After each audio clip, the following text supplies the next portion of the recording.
네, KBS 라디오 전격 시사입니다. 오늘 그 첫 번째 시간에 그 뉴스 브리핑에 최영찬 기자와 함께 진행하면서 부산 금정구청장 그 더불어민주당 조국혁신당 후보 단일화 얘기를 잠깐 전해드렸는데 어젯밤에 그 두 당이 단일화 합의를 했다는 그 발표가 있었습니다. 유튜브로 생중계되는 후보 토론회를 두 당이 후보가 같이 하고요. 그 4일 그러니까 오늘 오후 8시부터 10시까지입니다. 그리고 난 다음에 2022년 대선 후보 합동 토론회 방식으로 이 토론회를 하고 그리고 나서 여론조사 적합도 조사 방식으로 해서 후보 단일화를 하기로 했는데 세부 방식은 추후 논의하기로 했다. 이래서 최종적으로 이 구체적인 이 합의 방식은 정해지지 않았지만 두 당이 후보 단일화를 하기로 합의했다는 데까지는 이르렀다는 소식 저희가 추가로 지금 전해드리겠습니다.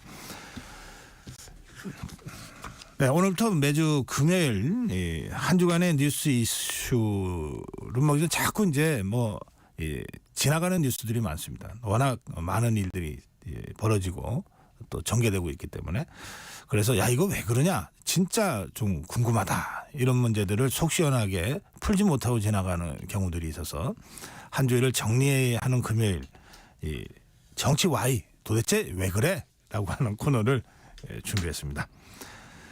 서정훈 변호사 나오셨습니다. 안녕하세요.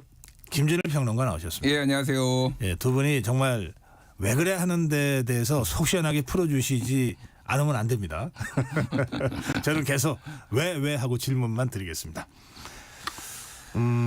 자 이번 주 한 주의 뜨거웠던 이슈 왜 윤석열 대통령은 한동훈 대표를 만찬에서 뺐을까? 이건 서정욱 변호사부터 좀 설명을 해주십시오. 예, 한마디로 하면 서로 간의 신뢰가요 많이 깨진 것 같아요. 한동훈 대표가 특히 최상병 특검부터 그다음에 김건희 여사 문제, 그다음에 의료개혁 백지화나 의료개혁 문제, 최근에 김대남 문제까지요. 계속 이제 오히려 대통령실을 공개하고 있습니다. 그러다 보니까 이제 대통령과 한동훈 대표 신뢰가 많이 깨진 상태고 저는 개인적으로 한동훈 대표의 책임이 상당히 크다 이렇게 보고 있어요. 그러니까 이제 같이 밥 먹고 싶은 마음이나 들겠습니까? 저는 이게 가장 큰 원인이라고 봅니다. 네, 김정일 평론가.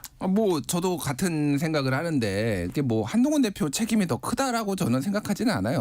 아니, 왜 그러냐면은 제가 이거는 사실 제3자적 입장에서 조금 되게 냉정하게 볼 수가 있는데 영화 스파이더맨에 그런 얘기가 나옵니다. 큰 권한에는 큰 책임이 따른다. 이게 이 스파이더맨에 관통하는 거거든요. 그러니까 누가 더 큰 권한을 가지고 있고 누가 더 큰 권력을 가지고 있느냐라고 본다면은 대통령이 더 우리나라 최고의 권력자잖아요. 한동훈 대표는 어쨌든 독대를 통해서 뭔가를 풀어보겠다라고 하는데 안 만나주고 이거 사실상 한동훈 고사작전이거든요. 고립작전, 고사작전. 그러니까 지금 추경 원내대표랑 만찬하면서 시간도 더 길고. 안 나왔던 오미자차 대신에 맥주도 나오고 이렇게 시그널들이 계속 나오고 있는데다가 금기와 세기가 있었다잖아요. 아무것도 한 번도 안 나온 게 김건희, 명태균, 한동훈 이 세 단어는 아예 언급도 안 됐다라는 거잖아요. 전체적으로 봤을 때 이게 모르겠습니다. 그러니까 가장 이거에 속타하는 사람들은 보수 지지자들, 국민의힘 지지자들일 거예요. 왜 당정이 지지율이 이렇게 다 동동으로 하락하는지를 좀 성찰하셨으면 좋겠다. 네. 지금 두 분이 이건 윤석열 대통령과 한동훈 대표가 매우 심한 갈등 관계에 있기 때문이다라고 진단하신 건 똑같아요.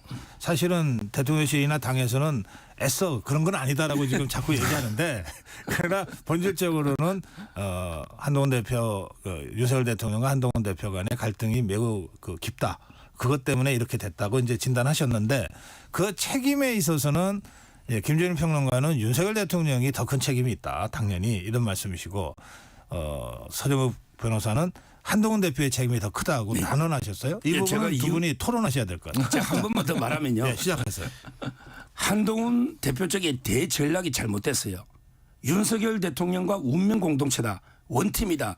이렇게 접근해야 되는데 그게 아니고 사뿐히 절여 밟고 가겠다. 우리 김소월의 진달래꽃처럼 윤석열 대통령을 절여 밟고 차별화시켜서 내가 이게 대권을 쟁취하겠다. 이게 대전략이 잘못된 거예요. 윤석열 대통령을 저리 밟고 본인이 차별해서 될까요? 두 분은 이게 걸어온 길이 같습니다. 검사 시절부터. 따라서 저는 이게 잘못된 거고요. 그다음에 이거 한동훈 대표 요즘 별명이 한독대입니다. 한독대.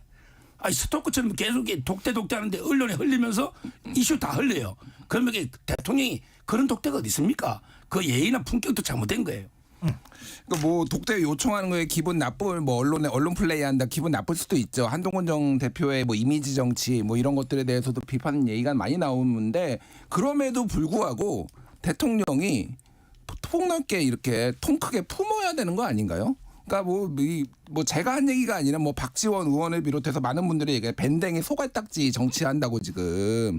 그러니까 모르겠습니다. 그러니까 뭐 한동훈 대표 잘못한 게 있겠죠. 그러니까 중요한 건 그런 것 같아요.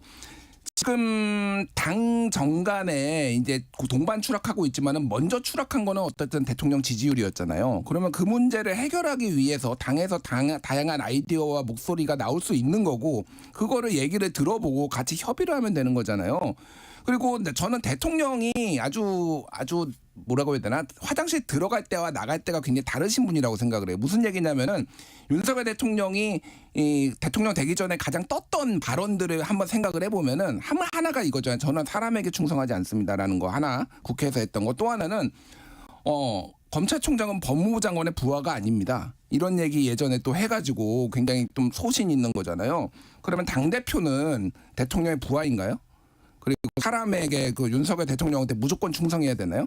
그러니까 본인은 지금 그런 생각을 가지고 있고 지금 그런 식으로 하고 있잖아요. 본인이 했던 말하고 본인이 예전에 가졌던 철학하고 완전히 매치되게 사람이 바뀌었다. 좀 옛날에 뭐 좀 멋져 보였던 그 윤석열로 좀 돌아와라. 뭐 이런 말씀 드리겠습니다. 네. 근데 그 서정 변호사가 얘기한 그 한동훈 대표 측의 전략이 잘못됐다 대목 있잖아요. 네. 그 부분은 어떻게 보세요? 아니 뭐 전략 잘못됐다고 붙일 수도 있죠. 뭐 독대를 뭐 흘린 거 가지고 누가 흘렸는지도 지금 명확하지 않잖아요. 뭐 한동훈 측에서 흘렸을 수도 있겠죠. 그러니까 그게 그럼 뭐 어떻게 해야 되나? 그러니까 어떻게 하면 제가 지금 묻고 싶어요, 진짜 우리 서정 변호사인데 그러면 한동훈 대표는 진짜 어떻게 해야 궁금하네. 돼요, 그러면은? 지금 이제 처음에 그 누설은 제가 누가 할는지 모르지만 그게 또 한동훈 대표 뭐랬어요? 아니 그게 누설되면 어떠냐? 그리고 그 다음 할 때도 아니 공개적으로 독대를 또 요청했잖아요. 이런 모든 종합적으로 보면 저는 한동훈 대표 측에 책임이 있는 거고 지금 아니, 그냥 고발사건이 만나주면 안 돼? 그냥 한번 대통령 만나주면 안 돼요? 아니 뭐 이슈라든지 이게 사전에 좀 조율이 되고 뭐 성과가 노이되잖아요. 만남만 가지고 무슨 의미 성과를 내려면 서로가 신뢰가 되고 의지가 조율이 돼야 되는데 지금 벌써 만나야 뭐 김건희나 또는 2025년 어려워 백지하나 이런 게 수용할 수가 없는 의제들이잖아요. 그걸 무조건 수용이 안 된다고 하는 게 아니라 김건희 여사는 성역입니까? 얘기도 못합니까? 지금 사과론이 예를 들면 당내에서 소장파들도 엄청 나오고 있잖아요. 뭐 한동훈 대표 혼자 그렇게 생각하는 것도 아니고 지금 지지율 떨어지는데 뭐 오늘 조선일보 기사 제목이 굉장히 눈에 띄는데 모두가 알고 모두가 눈 감는 김 여사 문제 이게 조선일보 제목이 굉장히 재밌게 봤는데 앉으면은 당의 중진들이 다 한탄하면서 김 여사 문제 얘기만 한다라는 건데 어느 한 사람 직언하는 사람이 없다. 이게 조선일보 기사의 얘기거든요. 상황이 이러면은 당대표가 총대 메고 얘기를 해야 되는 게 당연한 거 아닌가요? 이거를 가지고 뭐 절대 타협을 할 수가 없는 의제다. 그럼 뭘 가지고 얘기를 합니까 도대체. 이쯤 할까요 이 문제는? 예. 그래요. 그럼 이제 다음 주제 지금 김준일 평론가가 계속 문제 제기하고 있는 그 김건희 여사 노란과 관련해서 우선 이제 한 가지는 검찰에서는 이제 그 마무리를 했어요. 그 명품백 의혹 관련해서 이제 불기소 처분을 최종적으로 내렸습니다. 자 질문 드립니다. 검찰은 왜 이런 결정을 내렸는가? 근데 김건희 여사만 불기소한 게 아니라 최재형 목사도 불기소했거든요. 왜 이런 결정을 내렸는가? 제가 보기 그 법 감정으로 보면 최 목사 그 공작이 정말 이게 치졸한 추악한 공작입니다. 처벌하는 게 맞죠. 최 목사만. 근데 그 검찰이 내린 거는 검찰이에요. 오로지 이게 법하고 원칙, 정가하고 팩트만 본 것 같아요. 검찰은 있는 죄는 있다고 없는 죄는 없다는 조직입니다. 근데 김건희 여사는 뭐 당연히 처벌 조항도 없을 뿐더러 그게 청탁이 보면요. 김창준 하원 의장은 국립묘지 안장해달라. 이런 게 뭐 부정한 이런 청탁이 아니잖아요. 정당한 민원 정도 제기할 수 있는 거고 그다음에 그 김건희 여사한테 직접 또 부탁한 것도 아니에요. 그러면 이거는 정치 공작이기 때문에 어떤 게 진지하게 이권을 취하려는 이런 직무 관련에 있는 청탁이 아니다 말이에요. 따라서 저는 검찰이 그 법마받기 때문에 둘 다 무혐의한 거는 타당한데 다만 이제 그 자꾸 국민의 법 감정을 운운하면서 김건희 여사가 이게 받은 걸 비판하는데 그 아버지 친구라고 쏘기가지고 오가지고 툭 던져놓고 한 거 아니에요. 그거 떠도 복권 이게 전혀 사용도 아닌 거 아닙니까? 이걸 가지고 자꾸 김 여사만 비판하지만 이 대통령 어떤 이 근무지 아닙니까? 그 배우자. 거기까지 도로가 시계 몰래 카메라 공작한 이걸 비판해야 되는데 저는 뭘 비판하는지 이해가 안 돼요. 네. 아니 이게 제가 이제 여권의 많은 분들하고 같이 방송도 하고 얘기도 들어보면은 이거를 처벌할 수 없다라는 것에 대해서는 대부분 의견이 일치하는데 이거는 부적절하다라는 말씀하시는 분들이 굉장히 많아요. 어찌됐든. 근데 우리 서정욱 변호사님처럼 용감하게 그게 무슨 죄야 받은 게 이렇게 하시는 분은 굉장히 드물다.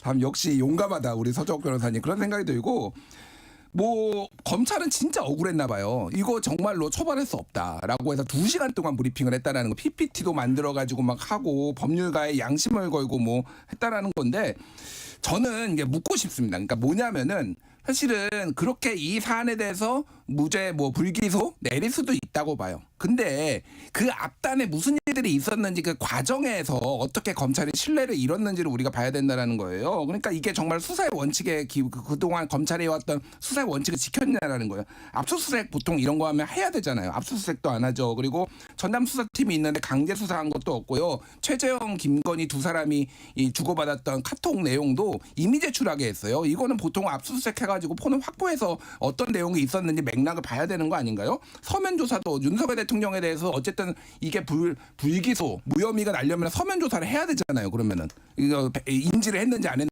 그것도 안 했습니다. 그리고 이게 결론에다 정해놓고 이렇게 왔다라는 거 가장 결정적인 거는 김건희 여사 수사할 때 가가지고 검사들이 폰 반납하고 폰 상납 뭐 조사라는 얘기까지 있었는데 그런 것까지 했단 말이에요. 누가 대한민국의 피해자가 그런 식으로 조사를 받습니까? 이 과정을 보면 아 이거는 아예 불기소하려고 처음부터 작정을 했구나. 이렇게 이제 볼 수밖에 없는 거죠. 그러니까. 예. 근데 그 핸드폰을 검사가 반납했다는 거요. 경호 매뉴얼상 당연한 거 아닙니까? 무죄 추정 원칙이고 대통령과 부인이 영부이다. 그 경호처에서 핸드폰을 아무나 들고서 녹음하거나 아니면 이게 그 경호상의 문제가 있으니 저희도 대통령 만날 때 핸드폰 다 반납하잖아요. 이게 이거하고 수사의 본질하고는 무관하다. 아니 저는 경호 매뉴얼이다. 검찰 청사로 그러니까 처음부터 불렀어야죠. 그다음에 옛날에요. 옛날에 그 찾아가서 권양숙 여사는 부산까지 내려가서 수사한 적도 있고요. 아주 옛날에는 호텔에서 수사한 적도 있고 장소가 중요한 게 아니고 경호 문제가 있으니 만약에 그게 서울중앙지검으로 왔을 때 그 정보가 누설되고 그러면 개딸들이나 완전히 몰려들면 경우는 어떻게 책임집니까? 제 말은 수사의 강도, 내용을 보고 평가해야지 아니, 장소를 보고 평가할 문제는 아니라 봐요. 비공개 소환하는데 무슨 뭐 개딸들을 갑자기 말씀하시고 이게 다 보안이 유지된다는 보장도 없죠. 아니 그러니까 모르겠습니다. 그리고 이제 예전에 저기 권양숙 여사 같은 경우에는 서울중앙지검이 부산지검에 내려갔는데 부산지검으로 이제 참고인으로 부른 거예요. 그러니까 어쨌든 청사 내에서 했습니다. 그러니까 원칙 기본을 검찰이 하나도 안 지키니까 이런 뒷말이 나오는 겁니다. 제가 이 지금 최근에 일련의 과정들은 그러니까 김건희는 성역이야? 이게 한마디에 딱 키워드예요. 그러니까 왜 김건희 여사에 대해서는 법도 제대로 적용이 안 되고 다 비껴나가느냐, 언급도 못하느냐, 말도 못하느냐, 보이도 못하냐 이런 얘기가 지금 계속 나올 수밖에 없는 거예요. 네. 예, 이 다뤄야 될 주제가 더 있네요. 김대남 전 대통령실 행정관과 서울의 소리 간의 그 통화 녹취록 공개와 관련해서 지금 한동훈 대표 측은 배후 수사를 촉구하고 있습니다. 그런데 이 사람이 전당대회 때 나경원 후보 캠프에서 일을 했기 때문에 이제 나경원 의원이 직접 나섰어요.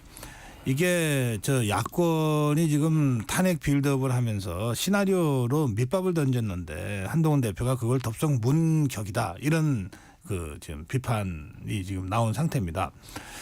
자, 이 문제가 왜 이렇게 가고 있는지 그 점에 대한 두 분의 토론을 듣겠습니다. 먼저 이제 그 김대남 씨는 저는 뭐 비판 많이 생각 안 하고 싶어요. 제일 이 사건이 나쁜 사람은 이명수 씨입니다. 저는 기자라고 안 합니다. 기자는 이렇게 몰래 사적인 대화를 녹음해서 악마의 편집회가 틀지 않아요. 자기가 말한 거 다 자르고 이런 거는 그 불법이지. 그는 저는 취재를 안 보기 때문에 이명수 씨가 제일 나쁘다. 그런데 그래도 예. 저희 이 KBS 공영방송의 품격을 위해서 예. 이명수 기자라고 호칭은 붙여주시는 게 좋겠습니다. 그럼 이명수 기자가 예. 기자답지 않게 제일 나쁘다. 네. 자, 두 번째 한동훈 대표한테는 제가 조언을 드리는 게요. 옛날에 삼국지 조조하고 원소가 관도대전 했죠. 그때 조조가 이기고 나서 편지가 무더기 나왔어요. 조조 측에 내통한 신하들하고 그랬어요. 간첩 편지죠. 근데 그게 공작인데 그때 조조가 끌끌 웃으면서 편지다 불태워버리라. 그랬죠. 예. 한동훈 대표 녹음 파일 폐기해버리라. 더 이상 확대하지 말고 여기 배우 켠다고 배우가 켜지지도 않을 뿐더러 갈등만 되죠. 거기 누가 배우가 누가 있겠어요. 뭐 나경원 뭐 원희룡 대통령실 누구 노는데 다 이게 그 이명수 기자의 저는 좌파들이 분열 공작으로 보거든요. 따라서 거기에 확대하는 거는 아무한테 도움이 안 됩니다. 네. 이거는 그냥 끌끌 웃으면서 폐기하는 게 맞아요. 김준일 평론가. 그러니까 뭐 김대남 이 전 행정관의 부적절함에 대해서는 저도 공감을 합니다. 그러니까 제가 진짜 이게 이 지금 콩가루다라고 생각을 하는 게, 자 보십시오. 김영선 의원도 그 SBS 예전에 보도를 보면은 이제 개혁신당하고도 뭐 이제 딜을 하려고 했지만은 그 공관이 찾아가 가지고 나 이거 김건희 여사 이거 뭐 무슨 녹취록이지 뭐지 이거 단속공천 안 주면 이거 폭로하겠다라고 압박 협박 뭐 이런 거 했다라는 거 아니에요. 김대남도 똑같잖아요. 그러니까 김대남도 그 녹취를 보면은 이거 막 자기 공천 못 받은 거 얘기하면서 뭐 민주당 가서 뭐 영등포 구청장 뭐 이런 언급까지 합니다. 이런 거 다 폭로하겠다 뭐 이런 취지의 얘기를 하면서, 그러니까 이게 뭐라고 해야 되나요? 그러니까 이익 앞에서는 뭐 윤리의식도 없고, 그러니까 뭐 어떤 뭐라고 해야 되나? 그러니까 예전에 용산 그러니까 대통령실 청와대에 있었던 사람들은 어떤 가치 뭐 이런 게 있었는데 지금에 있는 분들은 그런 게 전혀 없어 보인다. 참 개탄스럽다 개인적으로. 이게 이 김대남 한 명의 입장이겠냐. 굉장히 많은 사람들이 그런 식으로 눈이 뻘게 가지고 본인의 이익으로 이제 움직이고 있다라고 보고, 저는 한동훈 대표 입장에서는 모르겠습니다. 이게 이제 뭐 용산 대통령실을 겨냥한 건지는 모르겠으나 조사를 할 만하다고 봐요. 그러니까 이게 뭐 모르겠어요. 그냥 지금 맥락상으로는 7월 10일 날 이명수 김대남 녹취가 있었고 7월 11일 날 MBN에서 MBN 이제 TV 토론에서 이제 그 원희룡 후보가 이거에 대해서 강력하게 공격을 했고 7월 12일 날 이제 서울의 소리가 나왔으니까 보도보다 먼저 알았다라는 거 아니에요. 그런데 또 이제 나경원 의원 얘기로는 그 전에 이제 국민의힘 최고위원이나 아니면 관련돼서 유사한 보도가 있었기 때문에 충분히 인지할 수 있었다라는 겁니다. 그러니까 어쨌든 이거는 조사를 안 해보고 무조건 덮는 거는 저는 말이 안 된다고 보고, 다만 이게 그러니까 예를 들면 총선백서 TF에서 나왔을 수도 있는 거예요. 그러면은 이거는 당의 기강의 문제잖아요. 이런 식으로 아무한테나 막 이렇게 줘도 되는 거냐? 그러면은 최소한의 조사는 해봐야 된다. 그게 꼭 대통령실을 겨냥한 거라고 볼 수는 없어요. 제가 보기에는 일단은 조사는 해보는 거는 한동훈 입장에서는 좀 당연하다고 보입니다. 개인적으로. 네. 네. 예, 다음 주제가 탄핵인데요. 이건 이제 김준일 평론가가 먼저 좀 네. 답변을 해주시면 좋겠는데, 탄핵으로 가는 거냐 이제 이런 질문을 제가 더불어민주당 의원들한테 드리면 뭐 당론은 아직 그렇지 않습니다. 근데 국민들은 심리적으로 이미 탄핵 상태입니다. 이렇게 설명을 하거든요. 네. 애둘러서 지금 답변들을 하고 있어요. 반면에 조국혁신당은 공개적으로 탄핵 추진을 지금 하고 있죠. 질문. 왜 탄핵에 이렇게 집착하고 매달리는 것인가? 예, 김준일 평론가. 그러니까 아무런 여론의 반응이나 물밑에서 끓는 점이 없는데 혼자 지금 민주당 의원들이나 뭐 조국혁신당 의원들이 나 홀로 광야에서 지금 탄핵을 외치는 걸까요?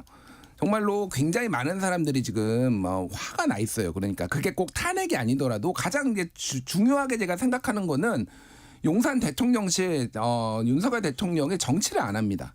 네, 정치를 안 해요. 그러니까 이런 게 문제가 있으면 이걸 어떻게 해결해야 할지에 대해서 뭔가 로드맵을 제시하고 뭔가 피드백도 받고 그러면서, 근데 심지어 여당 대표가 만나자고 해서 해결하자고 했는데도 안 되고 있잖아요. 그러니까 부글부글 끓는 거예요. 그러니까 극단적으로 이제 탄핵까지 시키자는 얘기가 나오는 것 같고, 근데 탄핵이 뭐 주장할 수도 있죠. 근데 탄핵이 그러면은 그냥 뭐 야당이 마음 먹으면 되나요? 3분의 2가 동의를 해야 되는 거예요. 그러니까. 그리고 그게 헌재로 넘어가면 잘 아시겠지만은 법률 위반이 있어야 되는 거잖아요. 그러니까 이게 제가 제일 궁금한 게 그런 거예요. 뭐 윤상현 의원도 최근에 탄핵을 막아야 된다. 나경원 의원도 탄핵을 막아야 된다. 탄핵을 할 만한 짓을 행동을 대통령이 지금 했나요? 전 그거를 묻고 싶어요. 그러니까 우리 서정욱 변호사님한테 묻고 싶어요. 탄핵을 막아야 된다라고 묻는 계속. 거는 진행자인 제가 하는 겁니다. 아니 맨날 탄핵을 막아야 된다고 여당에서 나오니까 자, 도대체 그렇지만 무슨 잘못을 했길래 대통령이 질문이 있었으니까. 탄핵을 막아야 되나요? 아니 아무런 데 탄핵 사유가 없음에도 불구하고 탄핵을 자꾸 이렇게 운운하고 예. 국회에서 탄핵의 반까지 행사를 강대권이 열어줬잖아요. 저는 가장 절박하게 탄핵 부르짖는 게 조국, 그다음에 이재명, 그다음에 문재인으로 봐요. 다 세 명이 공통점이 뭐예요? 다 사법 리스크죠. 가장 절박한 조국 대표는 아마 10월 말이나 늦어도 11월 중에 대법원 선고 나오면 구속입니다. 2년. 그다음에 이재명 대표도 두 개가 11월 달에 선고 앞두고 있죠. 그다음에 문재인 전 대통령도 지금 그 사의 문제로 수사를 받고 있잖아요. 그러니까 이 범죄자들이 방탄 동맹에 의해서 자기들이 살기 위해서는 윤석열 대통령을 탄핵에 끌어내려야 살 수 있잖아요. 그러니까 저는 방탄을 위해서 탄핵을 계속 부르짖고 있는데 사유는 없어도 저는 지금도요. 박근혜 대통령 뭐 사유 있어서 당했습니까? 저는 억울하다고 생각해요. 개인적으로는. 박근혜 대통령 탄핵도 저는 억울하다고 봅니다. 그러니까 저희가 철저하게 대비는 해줘야 되겠다. 그 의도나. 그래서 초기에 탄핵 공작을 이게 초기에 분쇄해야 된다. 저는 이렇게 보는 거예요. 그러니까 헌재 박근혜 대통령의 그 탄핵이 억울하면 헌재 결정에 대해서는 개인적으로 인정하지 못하겠다. 예, 이렇게. 개인 의견입니다. 네, 박근혜 대통령 탄핵 관련까지 논의가 넓혀지면 예. 시간이 부족하니까. 알겠습니다. 자, 지금 서정욱 변호사의 그 주장의 핵심은 예. 조국 대표, 이재명 대표 그리고 문재인 전 대통령의 사법 리스크를 막기 위해서 억지로 탄핵 쪽으로 가져가고 있는 거다라고 하는 주장이시거든요. 네. 자, 그 부분에 대해서. 저는 뭐 그런 시각을 제가 동의하지는 않지만은 충분히 여권에서는 그렇게 생각할 수 있다고 봐요. 뭐 그거에 대해서는 뭐 여러 가지 의견이 있을 수 있는데, 그러니까 제가 말씀드린 거는 어쨌든 3분의 2가 지금 찬성을 해야 되잖아요. 그러면은 이거 똑같습니다. 108명 중에 최소 8명 이상이 이탈을 해야 되잖아요. 그러면은 그 이 사람들이 갑자기 뭐 민주당이나 조국혁신당의 매수가 돼가지고 내가 대통령을 탄핵하겠다 이럴 것도 아니고, 만약에 하나 탄핵이 된다라고 그러니까 국회에서 통과를 한다라고 하면은 그 정도로 지금 민심이 안 좋거나 문제가 있으니까 그분들도 판단을 하는 거 아니에요. 가정입니다. 가정.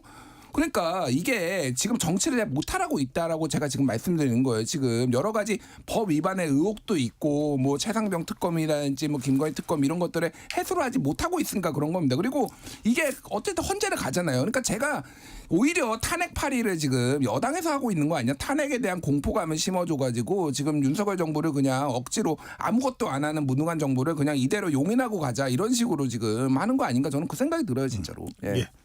마지막 주제로 가겠습니다.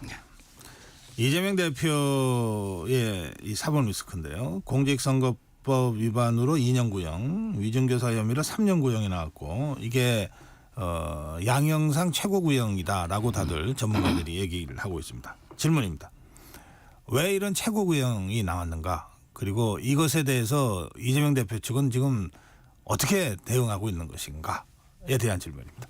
예, 저는 계속 다른 방송에도 얘기하는데 구형에 너무 의미를 둘 필요가 있느냐. 구형하면은 그게 판사가 그대로 따르는 것도 아니고 사실상 전쟁 중이잖아요. 지금 이재명 대표 민주당하고 검찰하고. 그러니까 검찰 입장에서는 자기의 논리가 있으니까 최고 구형을 했다. 이렇게 보면 될 것 같고, 저는 이재명 대표한테 굉장히 아쉬운 부분이 있어요. 사실은. 그러니까 이게 지금 어쨌든 뭐 억울하게 이제 볼 부분도 있지만은 본인이 좀 자초한 부분이 있어요. 그러니까 예를 들면은 공직선거법 위반도 굳이 국토부한테 협박을 받았다 이렇게 해야 되나? 뭐 공문도 오고 뭐 이렇게 했는데 굉장히 그러니까 확신에 차 가지고 이게 거짓말로 비춰질 수 있는 식으로 이렇게 발언을 하는 것도 그렇고, 예를 들면은 지금 위증교사 때도 이게 거슬러 올라가면은 2002년에 김병량 시장의 그 이제 정자지구 백궁 정자지구 그 비리를 추정 60억 KBS에서 파면서 그때 그 PD가 그 옆에 있었던 이제 같이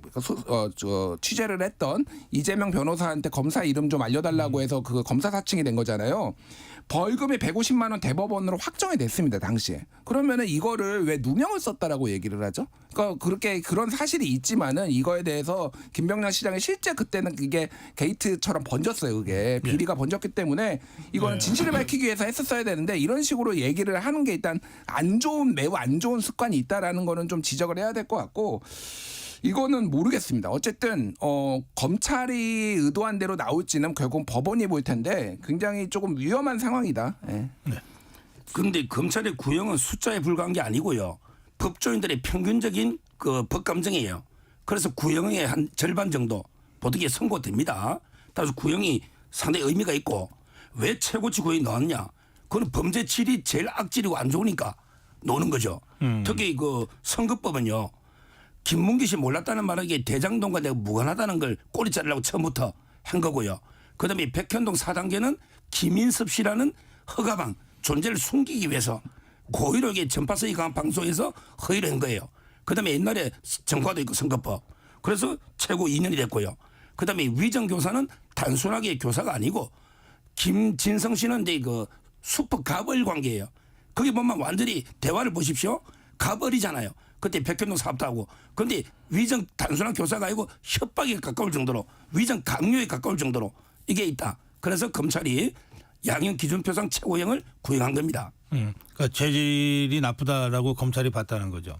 그렇죠. 자, 그런데 이렇게 지금 이제 서정훈 변호사는 그러니까 구형은 숫자에 불과한 것이 아니다. 이게 이제 판사도 예, 검사가 구형을 하면 그 왜 그렇게 중형 또는 양형상 최고형을 구형했는가를 판사도 보게 된다. 이런 뜻이잖아요. 예. 아니 뭐 그러니까 그게 검찰의 논리라는 거예요. 그러니까 예를 들면은 위증교사 같은 경우에는 일반적으로 이제 기본이 6개월에서 1년 6개월인데 가중이 되면은 그게 최대 3년까지 10개월에서 3년까지 되는 거고 그 중에서 3년을 택한 거잖아요. 10개월을 택할 수도 있고 3년을 택할 수도 있습니다. 가중은 뭐냐면은 위증교사도 가중에 이제 들어가요. 위증교사. 그러니까 정범보다는 그러니까 교사범이 더 이제 세게 알겠습니다. 나오는 거니까. 그러니까 저는 이거에 의미를 둘 필요 없고 절반이 나오는 거는 일반적인 형사 사건이지 그래. 예. 이거는 여기에 적용할 수는 없다. 그 형량 구형의 자, 시간이 다 돼서 예. Y 해보시니까 어때요? 짧게 마무리 한 말씀씩 듣고 끝내겠습니다. 아니 제가 뭐 좋아하는 서정욱 변호사랑 같이 하니까 앞으로가 더 기대됩니다. 자, 서정훈 변호사. 뭐 저도 근데 김준일 평론가님이요. 뭐 저하고 정치 생각은 좀 달라요. 그렇지만 이게 그 솔직하고 많이 알고요. 저도 같이 방송하니까 상당히 그 즐겁고 특히 제가 존경하는 고 박사님하고 하니까 상당히 더 즐겁습니다. 아니 기왕 와서 말씀하실 거면 존경하는 PD 작가들하고 하니까 말씀해 주셔야지. 다 존경하고 국민 전체를 다 존경하고. 네, 오늘 새로 시작한 정치 Y 앞으로 제가 계속 질문 던지고 두 분의 답변을 듣도록 하겠습니다. 서정훈 변호사, 김준일 평론가와 함께했습니다. 고맙습니다. 감사합니다.